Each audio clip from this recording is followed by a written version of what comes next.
Sabrina Nasrin Nipa, Shamsul Akim school and college সহকারী শিক্ষক। প্রিয় শিক্ষার্থীরা, তোমরা সবাই কেমন আছো? আশা করি সবাই ভালো আছো। তো আজকে নবম শ্রেণীর আমার প্রিয় শিক্ষার্থীরা, আজকে আমরা ভূগোল ও পরিবেশ এই বিষয়টি নিয়ে আজকে আমরা আলোচনা করব।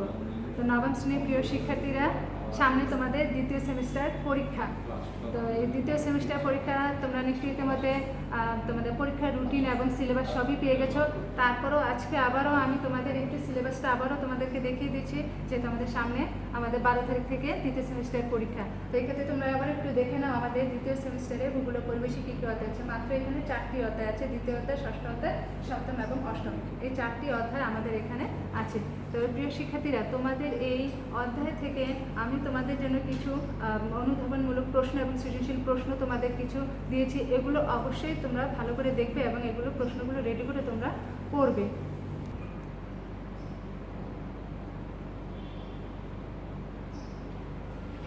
প্রিয় শিক্ষার্থীরা, তোমরা ভিডিওটি পজ করে এই অনুধাবন প্রশ্নগুলো লিখে নাও।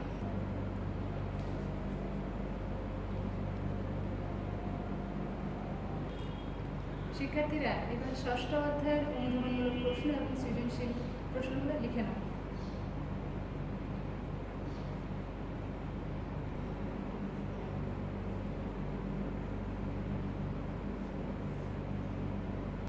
তো শিক্ষার্থীরা, তোমাদের আজকে যে দ্বিতীয় এবং ষষ্ঠ অধ্যায়ের উপর যে আমি প্রশ্নগুলো দিলাম, এই অনুধাবনমূলক প্রশ্ন এবং সৃজনশীল প্রশ্ন হিসেবে আসতে পারে যে টপিকসগুলো দিলাম, তোমরা এই প্রশ্নগুলোর উত্তরগুলো রেডি করে এগুলো তোমরা পড়ে শেষ করে ফেলবা।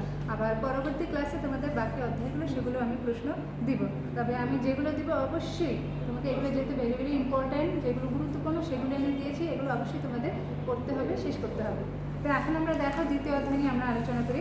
মহাবিশ্ব আমাদের পৃথিবী। মহাবিশ্ব অর্থাৎ এখানে মহাবিশ্বের কথা বলা হয়েছে, যেটার কোনো শুরু এবং শেষ কিছুই নাই।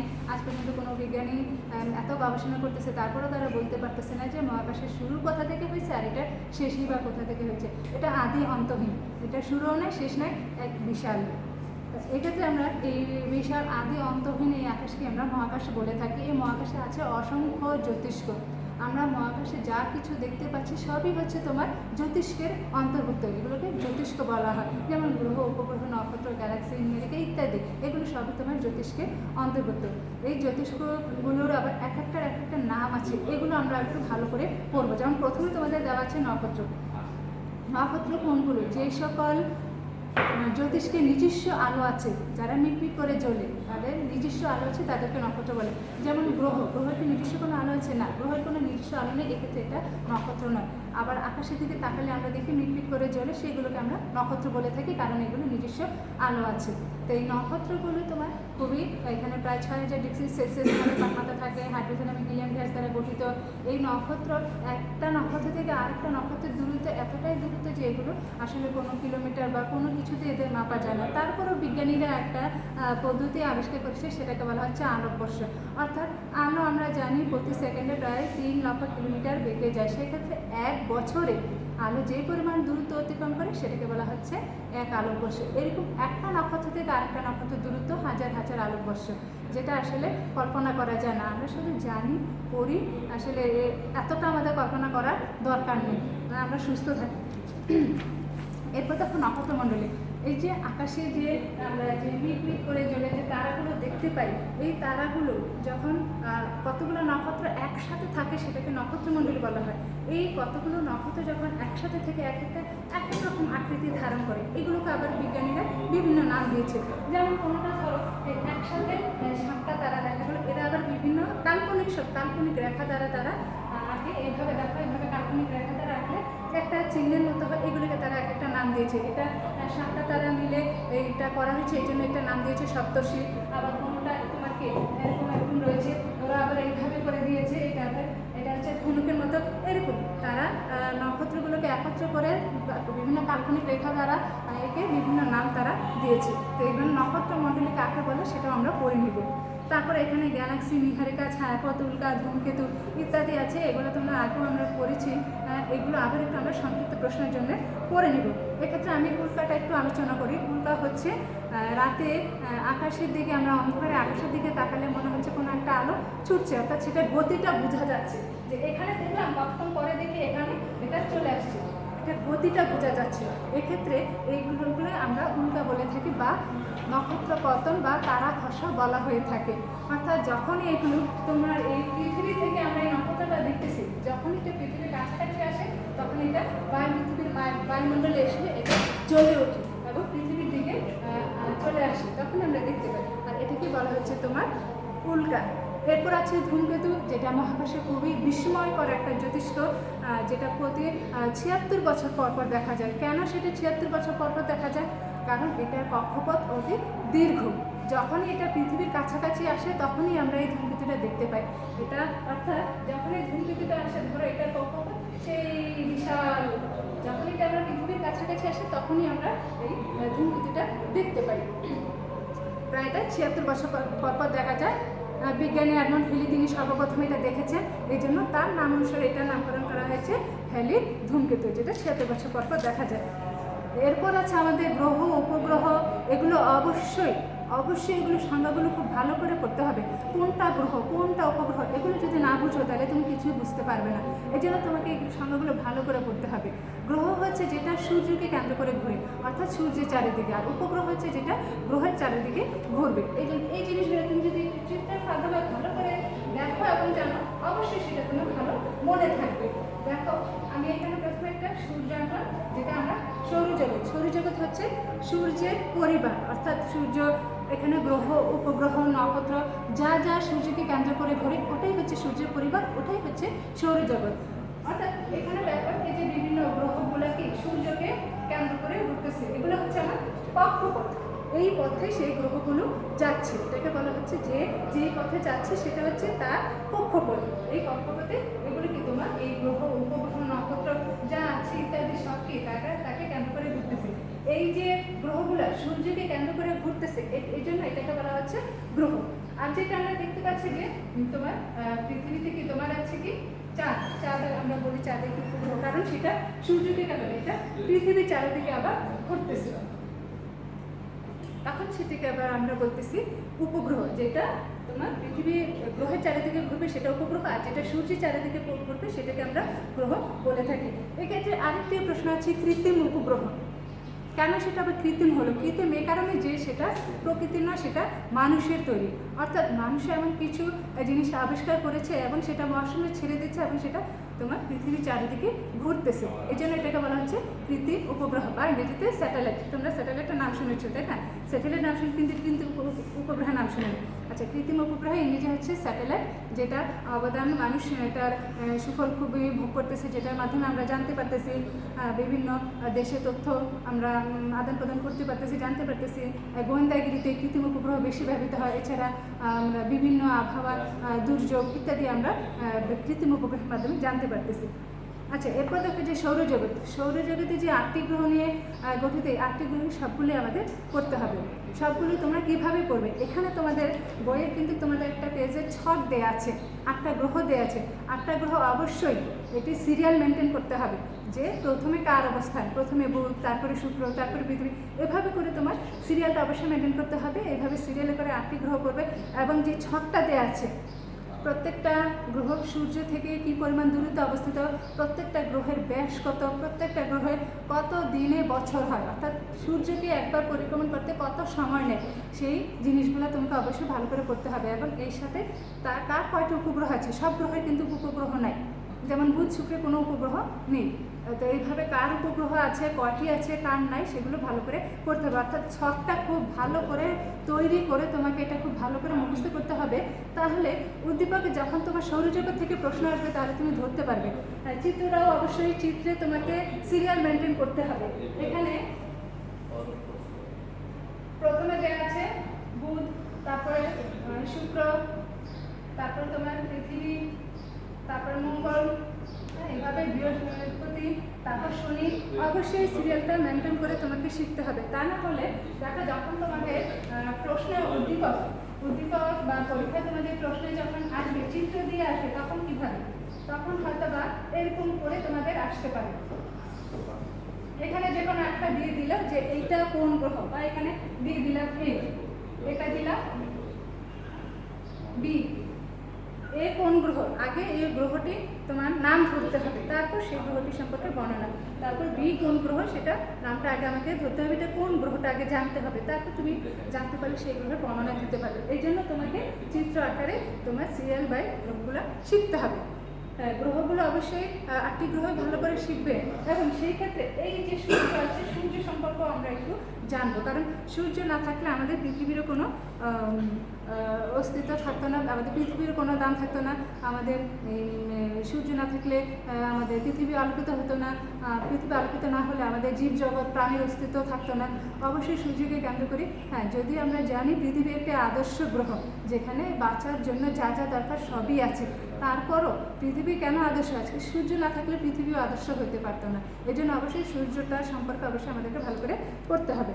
এই জন্য সূর্যটা সম্পর্কে তোমরা এখানে পড়বে, তোমাদের বইয়ে দেওয়া আছে, যাই দেওয়া আছে, যতটুকুন দেওয়া আছে অতটুকুনি পড়বে। তারপরে এখানে অক্ষরেখা, দ্রাঘিমা রেখা, নিরক্ষরেখা কাকে বলে, এইগুলোর সংজ্ঞাগুলো ভালো করে পড়বে। এগুলো জাস্ট সংজ্ঞা এবং মান।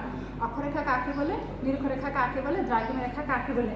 আমি এর থেকে আর বেশি কিছু এখানে আমি চাইবো না, শুধুমাত্র এগুলোর সংজ্ঞাগুলো তোমরা ভালো করে পড়ো। আমরা জানি পৃথিবীকে সমান দুইটি ভাগে ভাগ করা হয়েছে, যার উপরের অংশটাকে বলা হয় উত্তর গোলার্ধ, নিচের অংশটাকে বলা হয় দক্ষিণ গোলার্ধ। এটা হচ্ছে তোমার উত্তর মেরু, এটা হচ্ছে দক্ষিণ মেরু। উত্তর গোলার্ধ, উত্তর এবং দক্ষিণ মেরু থেকে পৃথিবীর মাঝখান দিয়ে সমান দূরত্বে পশ্চিম থেকে পূর্বে যে রেখা কল্পনা করা হচ্ছে সেটাকে বলা হচ্ছে নিরক্ষরেখা। এটা হচ্ছে নিরক্ষরেখা, যার মান কত? 0 ডিগ্রি। 0 থেকে শুরু, এখানে হচ্ছে 90 ডিগ্রি, দক্ষিণেও 90 ডিগ্রি, বা এখানে অক্ষরেখা 90টি আর এখানে দক্ষিণে অক্ষরেখা 90টি, মোট হচ্ছে 180টি তোমার অক্ষরেখা রয়েছে। আর অক্ষরেখা কাকে বলে? পূর্ব থেকে পশ্চিমে যে পূর্ণবৃত্ত, পূর্ণবৃত্ত যে রেখা রয়েছে এগুলোকে বলা হচ্ছে তোমার কি? অক্ষরেখা।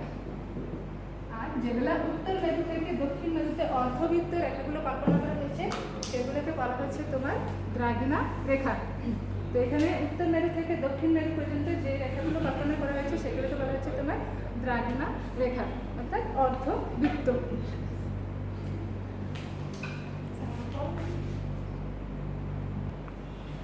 এখন হচ্ছে পৃথিবীর গতি। আমরা জানি পৃথিবী স্থিতিশীল নয়, পৃথিবী গতিশীল, সে নিজের অক্ষের উপর এবং সূর্যের চারিদিকে সে ঘুরতেছে। যখন সে নিজ অক্ষের উপর আবর্তন করতেছে তখন সেটাকে আমরা বলতেছি আহ্নিক গতি, এবং যখন সে সূর্যের চারিদিকে পরিক্রমণ করে তখন সেটাকে বলতেছি বার্ষিক গতি। অর্থাৎ পৃথিবীর গতি দুই প্রকার। পৃথিবীর গতি কয় প্রকার? দুই প্রকার। এক হচ্ছে আহ্নিক গতি, দুই হচ্ছে বার্ষিক গতি। আহ্নিক গতি দেখো, যখন পৃথিবী নিজ অক্ষের উপর, আমরা যে দেখতেছি 24 ঘন্টায় দিন রাত্রি হচ্ছে, যে 24 ঘন্টা পরে আবার একটা নতুন দিন শুরু হচ্ছে, তাহলে এটাকে বলা হচ্ছে আহ্নিক গতি। একদিন সে ঘুরতেছে নিজের অক্ষের উপর, আবার 24 ঘন্টা পর আবার সকাল হচ্ছে, এভাবে প্রতিদিন 24 ঘন্টা পর সকাল হচ্ছে, তো সেটা হচ্ছে তোমার আহ্নিক গতি, নিজ অক্ষের উপর আবর্তন করতেছে। আবার এইভাবে আবর্তন করতে করতে যখন সে সূর্যের চারদিকে একবার ঘুরে আসে, যেটাকে আমরা জানি যে 365 দিনে এক বছর, 365 দিনে সে আবার সে ঘুরে আসতেছে সূর্যের চারদিকে কেন্দ্র করে, সেটাকে বলা হচ্ছে বার্ষিক গতি। অর্থাৎ বার্ষিক মানে বছর, এক বছর, এটাকে বলা হচ্ছে বার্ষিক গতি। তো এক্ষেত্রে আহ্নিক গতির ফলাফল, যে আহ্নিক গতির ফলে আমরা দেখতেছি দিন রাত্রি হইতেছে, সে শুধু দিন রাত্রি হচ্ছে না, আরও কী কী হচ্ছে সেই ফলাফলগুলো আমাদের দিতে হবে। এটা তোমরা সৃজনশীল প্রশ্নের জন্য পড়বা, আহ্নিক গতির ফলাফলটা পড়বে। তারপর দেখো বার্ষিক গতি। বার্ষিক গতি এখানে আমরা এক বছর আমরা জানি 365 দিন, তারপরও যদি অ্যাকুরেট হিসাব করি তারপর কিন্তু আসে কিন্তু 365 দিন 5 ঘন্টা 48 মিনিট 47 সেকেন্ড। এই যে প্রতি বছর তোমার 365 দিন 5 ঘন্টা 47 সেকেন্ড, এই প্রতি বছর কিন্তু 5 ঘন্টা বেশি থেকে যায়। অর্থাৎ এখানে দেখো আমি দেখি একবার ঘুরে আসতে সময় লাগতেছে 365 দিন 5 ঘন্টা 48 মিনিট 47 সেকেন্ড।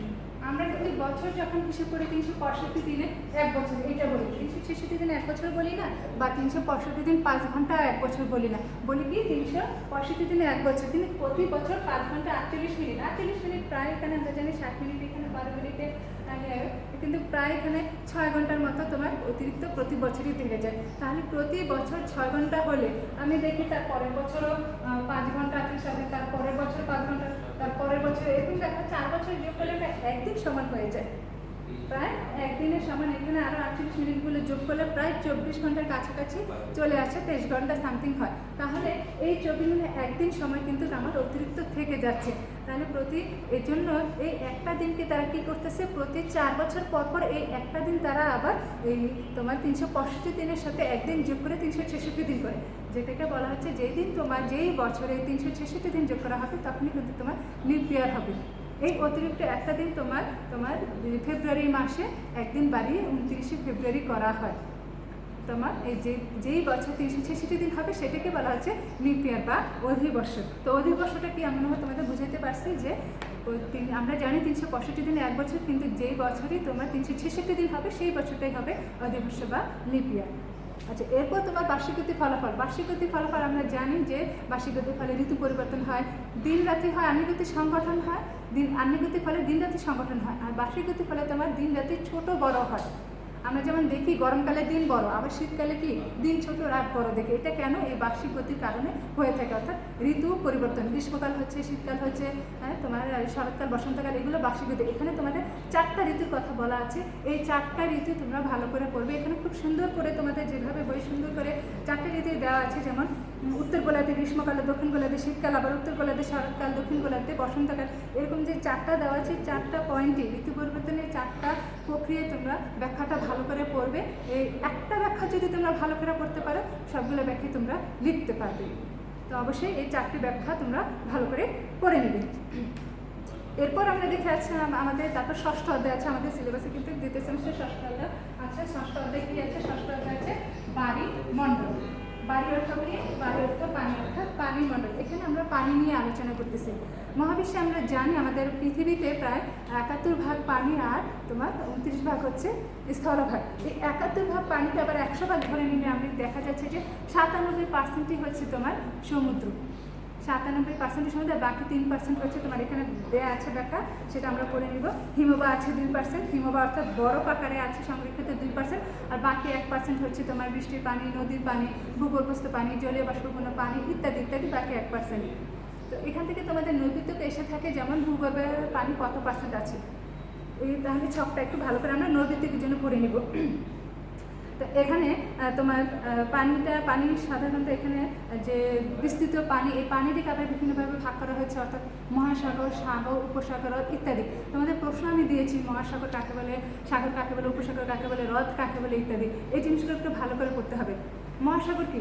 সমুদ্রের পানির সে বিস্তীর্ণ জলরাশি, যার কি অনেক এতটাই বিস্তৃত যে এটা কোনো কুল কিনারা দেখাতে যায় না, মানে অনুমানও সেটা আয়তন আনা যায় না, খুব বিস্তীর্ণ উন্মুক্ত, সেটাকে বলা হচ্ছে মহাসাগর। মহাসাগর থেকে আবার ছোট জলরাশিকে বলা হচ্ছে তোমার সাগর। আর উপসাগর কাকে বলে? উপসাগর হচ্ছে তোমার একদিকে তোমার কি হবে, তোমার 3 দিকে স্থলভাগ, এটা হচ্ছে 3 দিকে স্থলভাগ।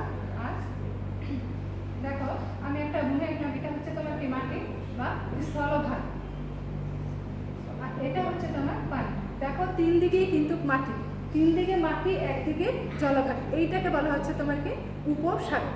এটাকে বলা হচ্ছে উপসাগর, যার 3 দিক স্থলভাগ থাকবে, একদিক জলভাগ থাকবে, এটাকে বলা হচ্ছে উপসাগর। এরপর আছে হ্রদ। হ্রদ কাকে বলে? যেটা কি চারিদিকে মাটি, এখানে কি স্থলভাগ, আর এটা হচ্ছে তোমার জল, যার চারিদিকে মাটি কিন্তু মাঝখানে জল থাকবে, সেটাকে বলা হচ্ছে তোমার হ্রদ। তাহলে বুঝতে পারছো, 3 দিকে স্থলভাগ থাকলে, একদিকে জলভাগ থাকলে সেটাকে উপসাগর বলে, আর চারিদিকে স্থলভাগ দ্বারা বেষ্টিত পানিকে বলা হচ্ছে হ্রদ। এগুলো অবশ্যই তোমাকে ভালো করে পড়তে হবে, নৈর্ব্যক্তিক এবং সংজ্ঞা ভালো করে পড়তে হবে, উদাহরণগুলোও পড়তে হবে। যেমন 2-1টা হ্রদের নাম বলো, হ্যাঁ, বৈকাল হ্রদ, কাশ্মীর হ্রদ, এরকম হ্রদে তোমাকে নাম বলতে হবে, সংজ্ঞাগুলো ভালো করে পড়তে হবে। তারপর আমরা জানি আমাদের মহাবিশ্বে প্রায় কয়টি মহাসাগর আছে? 5টি মহাসাগর আছে। এই 5টি মহাসাগরের নাম, আয়তন, গভীরতা, অবস্থান, এইগুলো ভালো করে পড়তে হবে। তোমাদের বইয়ে চিত্রের নিচে একটা সুন্দর করে ছক দেওয়া আছে, এই ছকটা তোমাকে পুরোপুরি মুখস্থ করতে হবে। আর এটা অনুধাবনমূলক প্রশ্নে আসতে পারে যে মহাসাগরগুলো আয়তন ও গভীরতা লাগবে, তাহলে তুমি ছক করে 5টার নাম, আয়তন, গভীরতা যদি এভাবে লিখো তাহলে তোমার এভাবে হয়ে যাবে। এইভাবে তুমি নাম, এখানে মহাসাগরগুলোর নাম লিখবা, 1, 2, 3, 4, 5টা। তারপরে এখানে তুমি এটাতে আয়তন দিলা, এটাতে গভীরতা, এইভাবে করে তুমি দিয়ে দিলে এখানে তুমি ফুল মার্কস পাবে। আচ্ছা, এরপর আছে সমুদ্রতলের ভূপ্রকৃতি, অর্থাৎ সমুদ্রতল আমাদের ভূপৃষ্ঠে যেমন বৈচিত্র্য আছে, সমুদ্র তলদেশে এরকম বৈচিত্র্য রয়েছে। আমরা সমুদ্রের নিচে তো পানি আর পানি, কিন্তু পানি ছাড়া আটকে অনুরূপটা কিরকম সেটাও আমরা জানার জন্য আমাদের এটাও করতে হবে যে সমুদ্র তলদেশে তো আমরা যেতে পারবো না, কিন্তু তারপরে কি আছে সেটা আমরা জানবো। সমুদ্র তলের ভূপ্রকৃতি দেখো একটা চিত্রের মাধ্যমে খুব একটু খেয়াল করো, 1 মিনিটেই কিন্তু চিত্রটা আঁকা যায়।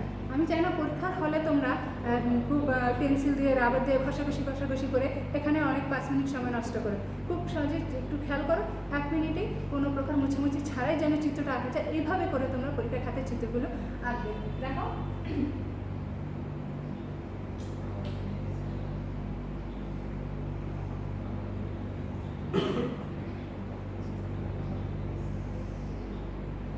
দেখো আমি চিত্রটা আঁকা কমপ্লিট।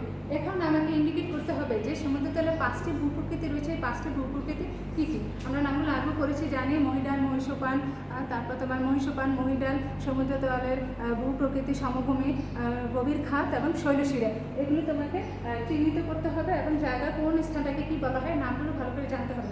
পরীক্ষা যেমন তোমাদের যদি চিত্র দিয়ে আসে তাহলে কিন্তু ABC দিয়ে আসবে, তখন তোমাকে এটা ধরতে হবে। যেমন ধরো এটা দিয়ে দিল এ, এটা বি, এ ও বির মধ্যে তুলনা করো, তো তোমাকে অবশ্যই জানতে হবে যে এর অবস্থানটা এটার নাম কি এবং বি এর নাম কি। এ হচ্ছে তোমার কি মহীসোপান, বি হচ্ছে মহীঢাল, আর সি হচ্ছে সমভূমি, এটা হচ্ছে বি হচ্ছে গভীর খাত, আর এটা যেটা হচ্ছে এটা হচ্ছে নিমজ্জিত শৈলশিরা। এখানে আমি ABCD দিলাম, আবার চাইলে প্রতীকগুলো চেঞ্জ করা দেওয়া যায়, WXY যে কোনো এটা প্রতীক দেওয়া যায়, এটা কোনো বিষয় না। তোমাকে জাস্ট নাম জানতে হবে, মহীসোপান, মহীঢাল, সমভূমি, গভীর খাত এবং শৈলশিরা, এই 5টা নাম জানবে এবং বইয়ে এই 5টা সম্পর্কে খুব ভালোভাবে বর্ণনা দেওয়া আছে। এই বর্ণনাগুলো অবশ্যই তোমাকে মুখস্থ করতে হবে, জানতে হবে, করতে হবে। এই বর্ণনাগুলো তুমি পড়ে নিবা। তারপর দেখো সমুদ্র স্রোত। সমুদ্র স্রোত আমরা নিশ্চয়ই সবাই সমুদ্র স্রোত দেখেছি, সমুদ্র স্রোত সবাই চিনে। সমুদ্রের পানি কি স্থির না, এটা নড়াচড়া করে, এক স্থান থেকে অন্য স্থানে প্রবাহিত হচ্ছে। সমুদ্রের পানির এই নিয়মিত চলাচলকে বলা হচ্ছে সমুদ্র স্রোত। এই সমুদ্র স্রোতকে আবার 2টি ভাগে ভাগ করা হয়েছে, এক হচ্ছে উষ্ণ স্রোত, এক হচ্ছে শীতল স্রোত। উষ্ণ স্রোত কোথায়? উষ্ণ স্রোত মানে হচ্ছে গরম পানি, আর শীতল স্রোত মানে পানিটা কি খুবই ঠান্ডা। তো গরম পানি স্রোতকে উষ্ণ স্রোত বলা হয় এবং শীতল পানি স্রোতকে তোমার ঠান্ডা পানি স্রোতকে শীতল স্রোত বলা হয়। কিন্তু সংজ্ঞাটা কিন্তু পরীক্ষার খাতায় এইভাবে লিখলে হবে না যে গরম পানির কে উষ্ণ স্রোত বলা হয় আর ঠান্ডা পানিকে শীতল স্রোত, এইভাবে কিন্তু পরীক্ষার খাতায় সংজ্ঞাটা লেখা যাবে না। বই সুন্দর করে দেওয়া আছে যে নিরক্ষীয় অঞ্চলে তোমার কি উষ্ণ পানি যে প্রবাহিত হচ্ছে সেটাকে তোমার সমুদ্রের উপরিভাগ দিয়ে প্রবাহিত হচ্ছে সেটাকে বলা হচ্ছে উষ্ণ স্রোত। আর যেটা তোমার মেরু অঞ্চল থেকে ভারী এবং নিম্ন স্রোত হিসেবে নিচ দিয়ে, যেহেতু ভারী তো এর জন্য নিচ দিয়ে আসে, সেটাকে তোমার বলা হচ্ছে শীতল স্রোত। সমুদ্র স্রোতের কারণ এবং ফলাফল, এখানে তোমাদের কারণ কয়টি দেওয়া আছে? 7টি কারণ দেওয়া আছে। অবশ্যই 7টি কারণ না পারো 5টি কারণ অবশ্যই তোমাকে মুখস্থ করতে হবে। তবে এক্ষেত্রে সবচেয়ে ভেরি ইম্পর্ট্যান্ট হচ্ছে 1 নম্বর কারণটা, যেটা হচ্ছে নিয়ত বায়ু, বায়ু প্রবাহ। বায়ু প্রবাহের সমুদ্র স্রোতে একমাত্র কারণ, হ্যাঁ একমাত্র কারণ অবশ্যই, এবং এছাড়াও আছে, তবে এটা একমাত্রই কারণ। এটা অবশ্যই তোমাকে 1 নম্বরটা ভালো করে পড়তে হবে, বায়ু প্রবাহ। এটা ব্যাখ্যাটা, এটা তোমাদের বড় প্রশ্ন, সৃজনশীল প্রশ্ন হিসেবেও আসে যে বায়ু প্রবাহের সমুদ্র স্রোতে একমাত্র কারণ। এই জন্য 1 নম্বর পয়েন্টটা খুব ভালো করে পড়বে। তারপর বাকি যে পয়েন্টগুলো আছে 6টা সেটাও পড়ে নেবে।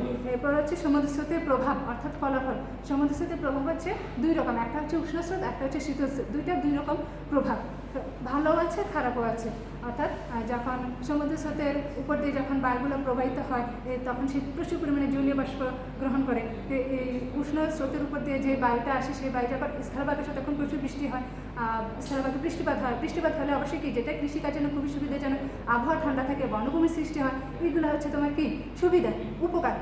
আর অপকারিতা কি? অপকারিতা বলতে যে শীতল স্রোতের কারণে, শীতল স্রোতের মাধ্যমে তোমার বরফখণ্ড শৈলগুলো, হিমশৈলগুলো ভেসে আসে, যার কারণে কিন্তু জাহাজ চালনা করা যায় না। জাহাজ চলাচল খুবই এটা বিপজ্জনক, হিমশৈলের আঘাতে জাহাজে ক্ষতি হয়, নষ্ট হয়। তো এগুলো হচ্ছে তোমার কি অসুবিধা। তো সুবিধা অসুবিধা 2টাই আছে। যদি ফলাফল উল্লেখ করে আসে সুবিধা অসুবিধা তাহলে আলাদা করে দিতে হবে, আর যদি আসে শুধুমাত্র ফলাফল তাহলে সুফল কুফল 2টা একসাথে তোমাকে দিতে হবে।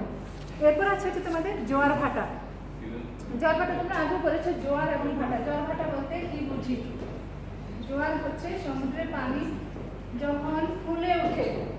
তোমরা নিশ্চয়ই কক্সবাজার সবাই জানো, যারা যারা গিয়েছো তারা নিশ্চয়ই দেখেছো যে কক্সবাজার গেলে সকালবেলা দেখি যে খুব যখন ভোরবেলা সূর্য উঠবে সেই আমরা দৃশ্যটা দেখবো। তখন যখন যাই তখন দেখা যাচ্ছে কক্সবাজার উপকূল থেকে অনেক দূরে পানিটা। আবার যখন বেলা 12টা বেজে যায় তখন দেখা যায় একদম উপকূল ঘেঁষে পানিটা চলে আসছে। এই যে পানির উঠানামা, যখন পানিটা একদম উপকূলে ঘেঁষে চলে আসছে তখন সেটাকে বলা হচ্ছে জোয়ার। আবার যখন পানিটা একদম অনেক দূরে চলে গেছে সেটাকে বলা হচ্ছে ভাটা। অর্থাৎ সমুদ্রের পানি যখন ফুলে ওঠে তখন সেটাকে জোয়ার বলা হচ্ছে, এবং যখন সেটা নেমে যাচ্ছে তখন সেটাকে ভাটা বলা হচ্ছে। অর্থাৎ এখানে তোমার যখন আমি যদি এটা ভূমি ধরি, উপকূল ধরি, তাহলে যখন সকালবেলা ভোরবেলা আমাদের বাংলাদেশে হিসেব করলে এক এক দেশে এক এক সময় জোয়ার ভাটা হয়। তো বাংলাদেশ হিসেবে, কক্সবাজার হিসেবে আমাদের ভোরবেলা কিন্তু পানিটা অনেক দূরে চলে যায়। আবার যখন বেলা 12টা বেজে যায় তখন কিন্তু পানি আস্তে আস্তে প্রায় একদম এখানে চলে আসে। তো যখন এখানে চলে আসে জোয়ার এবং দূরে চলে যায় সেটা হচ্ছে ভাটা। এই জোয়ার ভাটার দুইটা কারণ আছে। প্রথমত 1 নম্বর যেটা কারণ হচ্ছে চন্দ্র সূর্যের আকর্ষণ। এটাই হচ্ছে তোমার একমাত্র এবং শক্তিশালী একটা কারণ। দেখো আকর্ষিতটাকে চন্দ্র এবং সূর্যের আকর্ষণ। এটা হচ্ছে আমাকে পৃথিবী, একই বরাবর এখানে চন্দ্র। আর যখন চন্দ্রটা পৃথিবীর কাছাকাছি আসবে, একই সমতলে থাকবে, তখন তোমার জোয়ারটা কি চাঁদের দিকে, যেই দিকে চাঁদ থাকবে সেই দিকে তোমার জোয়ারটা হবে। এই পাশে কি চাঁদ আছে? এই পাশে চাঁদ না, এই পাশে জোয়ার না, এই পাশে তোমার কি ভাটা চলতেছে, এই পাশে তোমার ভাটা চলতেছে। কিন্তু চন্দ্র যেই পাশে সেদিকে তোমার জোয়ার। আর যদি পৃথিবী, চন্দ্র এবং সূর্য একই সমতলে হয় তাহলে জোয়ারটা আরো প্রবল হয়। সূর্য চন্দ্র একই সমতলে যখন অবস্থান করে তখন কিন্তু জোয়ারটা খুবই প্রবল হয়। চন্দ্রের দিকে পানিটা ফুলে উঠবে। যদি চন্দ্র এখানে অবস্থান করতো, এখানে না থেকে যদি চন্দ্র এখানে থাকতো, তাহলে অবশ্যই কি এটা তোমার এই পাশে জোয়ারটা চলে আসতো এবং এদিকে ভাটা চলে আসতো, এখানে তখন জোয়ার। তার মানে বোঝা যাচ্ছে যে চাঁদের আকর্ষণে মূলত জোয়ার হচ্ছে। কেন চাঁদের আকর্ষণে? কারণ চাঁদ পৃথিবীর খুব কাছাকাছি, খুব কাছে, সূর্য অনেক দূরে, সেই তুলনায় চাঁদ পৃথিবীর খুব কাছে বলে আকর্ষণ শক্তিটা তার বেশি। এর জন্য পানিটা চাঁদের দিকেই আকর্ষণ করে এবং চাঁদের দিকেই সে চলে যেতে চায়। এটাই হচ্ছে তোমার কি এখানে চন্দ্র সূর্য। এছাড়া 2 নম্বর আছে পৃথিবীর আবর্তন গতির ফলে উৎপন্ন কেন্দ্রাতিক শক্তি। অর্থাৎ পৃথিবীর যে অনবরত ঘুরতেছে, ঘোরার ফলে তার একটা কেন্দ্রাতিক শক্তি সৃষ্টি হচ্ছে। এই শক্তির ফলে পানিটা বাইরের দিকে ছিটকে পড়ে যেতে চাইতেছে, কিন্তু মাধ্যাকর্ষণ শক্তির কারণে পানিটা ছিটকে পড়তেছে না। কিন্তু এই যে তার প্রবণতা, ছিটকে যাবার যে প্রবণতা, এই প্রবণতার ফলে এখানে জোয়ার সৃষ্টি হচ্ছে। তারপর হচ্ছে প্রভাব অর্থাৎ ফলাফল। জোয়ার ভাটার ফলে কি ফলাফল? ভালো খারাপ দুটোই ফলাফল আছে। যেমন প্রতিদিন যেহেতু পানি উঠতেছে নামতেছে, মানে পানির একটা চলাচল আছে, পানিটা স্থির নয়। সমুদ্রের পানি নদীর ভিতরে ঢুকতেছে আবার সেটা বের হয়ে যাচ্ছে। তো এর ফলে যে প্রতিনিয়ত যে আসা যাওয়ার ফলে এই নদী মোহনাগুলো তোমার কি মুখটা জমে যেতে পারে না, নদী মোহনা বালি দ্বারা জমে যেতে পারে না। আবার নদীতে যদি কোনো ময়লা আবর্জনা পড়ে তাহলে সেটাও কি সমুদ্রের মাধ্যমে, সেটা জোয়ার ভাটার মাধ্যমে সেটা ধুয়ে মুছে যাচ্ছে। এছাড়া যখন আবার জোয়ার নদীর অভ্যন্তরে প্রবেশ করতেছে, স্থলভাগে প্রবেশ করতেছে, তখন সেটা বাদ দিয়ে তারা জোয়ারের পানিটাকে ধরে লবণ উৎপাদন করতেছে, বা পানিটাকে ধরে তারা বাঁধের সৃষ্টি করতেছে, জলবিদ্যুৎও কিন্তু উৎপাদন করা যায়। তো এইভাবে জোয়ার ভাটার এখানে তোমাদের 8টা পয়েন্ট দেওয়া আছে, 8টা ঘুরবে। সর্বশেষ দেওয়া আছে বঙ্গোপসাগরের সামুদ্রিক সম্পদ। এটা তোমাদের বড় প্রশ্ন এবং সংক্ষিপ্ত প্রশ্নের জন্য খুবই গুরুত্বপূর্ণ। তবে আজকে আমি তোমাদের এখানে কিন্তু সংক্ষিপ্ত প্রশ্ন হিসেবে এটা আমি দিয়েছি বঙ্গোপসাগরের সামুদ্রিক সম্পদ, অর্থাৎ বঙ্গোপসাগরের তলদেশে কী কী সম্পদগুলো রয়েছে। এখানে প্রায় পৃথিবীর সবচেয়ে দীর্ঘতম সমুদ্র সৈকত হচ্ছে কক্সবাজার, যার আয়তন প্রায় 716 কিলোমিটার। পৃথিবীর সর্ববৃহৎ সমুদ্র সৈকত হচ্ছে এই বাংলাদেশের কক্সবাজার। এই সমুদ্র তলদেশে বিভিন্ন সামুদ্রিক সম্পদ রয়েছে, বিভিন্ন প্রকার মাছ রয়েছে, বিভিন্ন প্রকার চিংড়ি রয়েছে, বিভিন্ন প্রকার এখানে প্রাণী রয়েছে, তারপরে বিভিন্ন সম্পদ রয়েছে, ইত্যাদি ইত্যাদি। কী কী আছে এখানে জাস্ট যদি আমাদের সংক্ষিপ্ত প্রশ্ন আছে তাহলে সংক্ষিপ্ত করেই আমরা লিখব, আবার যখন সৃজনশীল বড় প্রশ্ন আসবে তখন আবার আমরা বিস্তারিত করে লিখব।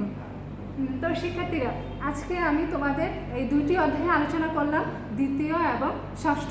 এই দুইটি অধ্যায় আজকে আলোচনা করলাম। আবার আগামী ক্লাসে তোমাদের বাকি পরবর্তী ক্লাসও আলোচনা করব এবং তোমাদের প্রশ্নও দিব। তো আজকে তোমাদের যে অনুধাবনমূলক প্রশ্ন এবং সৃজনশীল প্রশ্ন দিয়েছি, এগুলো অবশ্যই এগুলোর উত্তরগুলো তোমরা তোমাদের সহায়ক বই আছে, সেখান থেকে বই থেকে হোক এগুলো তোমরা উত্তরগুলো তৈরি করে অবশ্যই পড়ে নিবা। তো শিক্ষার্থীরা সবাই ভালো থাকো, সুস্থ থাকো, নিয়মিত স্বাস্থ্যবিধি মেনে চলো। আল্লাহ হাফেজ।